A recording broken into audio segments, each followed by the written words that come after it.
प्रेम के बोल। एक गांव में एक मजदूर रहा करता था जिसका नाम हरीराम था। उसके परिवार में कोई नहीं था। दिन भर अकेला मेहनत में लगा रहता था। दिल का बहुत ही दयालु और कर्मों का भी बहुत अच्छा था। मजदूर था, इसीलिए उसे उसका उसका भोजन उसे मजदूरी के बाद ही मिलता था। आगे पीछे कोई ना था, इसलिए वो इस आजीविका से संतुष्ट था। एक बार उसे एक छोटा सा बछड़ा मिल गया। उसने खुशी से उसे पाल लिया। उसने सोचा आज तक वो अकेला था, अब वो इस बछड़े को अपने बेटे जैसे पालेगा। हरिराम का दिन उसके बछड़े से ही शुरू होता और उसी पर खत्म होता। वो रात दिन उसकी सेवा करता और उसी से अपने मन की बात करता। कुछ समय बाद बछड़ा बैल बन गया। उसकी जो सेवा हरिराम ने की थी उससे वो बहुत ही सुंदर और बलशाली बन गया था। गांव के सभी लोग हरिराम के बैल की ही बातें किया करते थे। किसानों के गांव में बैल की भरमार थी, पर हरिराम का बैल उन सब से अलग था। दूर दूर से लोग उसे देखने आते थे। हर कोई हरिराम के बैल के बारे में बातें कर रहा था। हरिराम भी अपने बैल से एक छोटे बेटे की तरह ही प्यार करता था। भले खुद भूखा सो जाए, लेकिन उसे हमेशा भरपेट खिलाता था। एक दिन हरिराम के स्वप्न में शिव का नंदी बैल आया। उसने उससे कहा कि हरिराम, तुम एक निस्वार्थ सेवक हो। तुमने खुद की तकलीफ को छोड़कर अपने बैल की सेवा की है, इसलिए मैं तुम्हारे बैल को बोलने की शक्ति दे रहा हूँ। इतना सुनते ही हरिराम जाग गया और अपने बैल के पास गया। उसने बैल को सहलाया और मुस्कराया कि भला एक बैल बोल कैसे सकता है।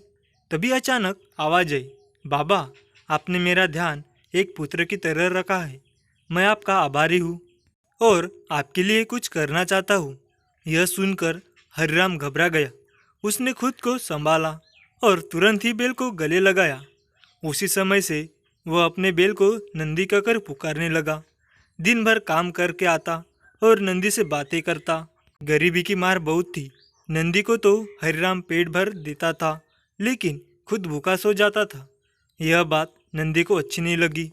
उसने हरिराम से कहा कि वो नगर के सेठ के पास जाए और शर्त रखे कि उसका बैल नंदी 100 गाड़ी खींच सकता है और शर्त के रूप में सेठ से 1000 मुहर ले लेना।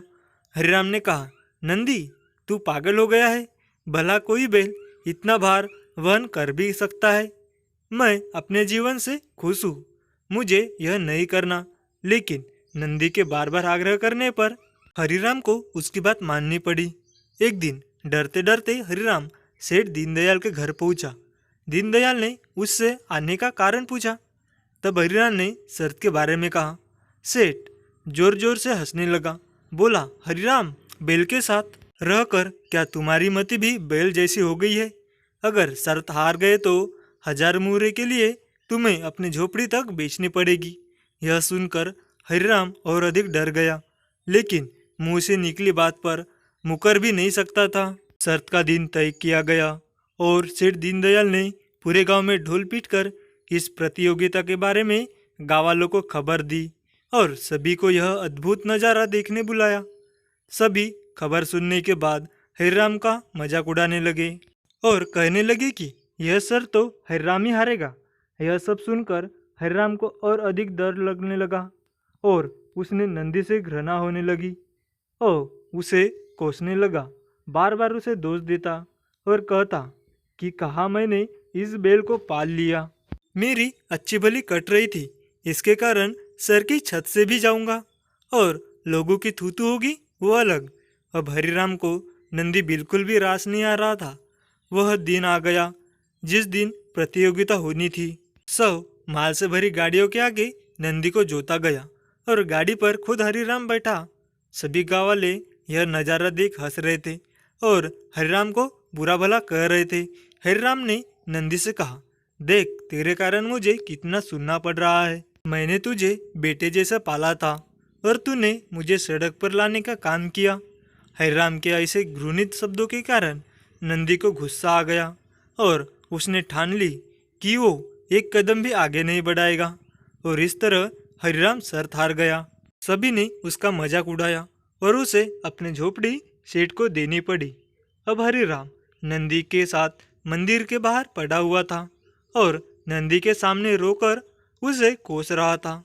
उसकी बातें सुन नंदी को सहा नहीं आ गया और उसने कहा, बाबा हरिराम, यह सब तुम्हारे कारण हुआ। यह सुन हरिराम चौंक गया। उसने गुस्से से पूछा कि क्या किया मैंने? तुमने भांग खा रखी है क्या? तब नंदी ने कहा कि तुम्हारे प्रेम के बोल के कारण ही भगवान ने मुझे बोलने की शक्ति दी और मैंने तुम्हारे लिए यह सब करने की सोची, लेकिन तुम उल्टा मुझे ही कोसने लगे और मुझे बुरा भला कहने लगे। तब मैंने ठानी मैं तुम्हारे लिए कुछ नहीं करूँगा, लेकिन अब मैं तुमसे फिर से कहता हूँ कि मैं 100 गाड़ियाँ खींच सकता हूँ। तुम जाकर फिर से शर्त लगाओ और इस बार अपनी झोपड़ी और 1000 मुहरे की शर्त लगाना।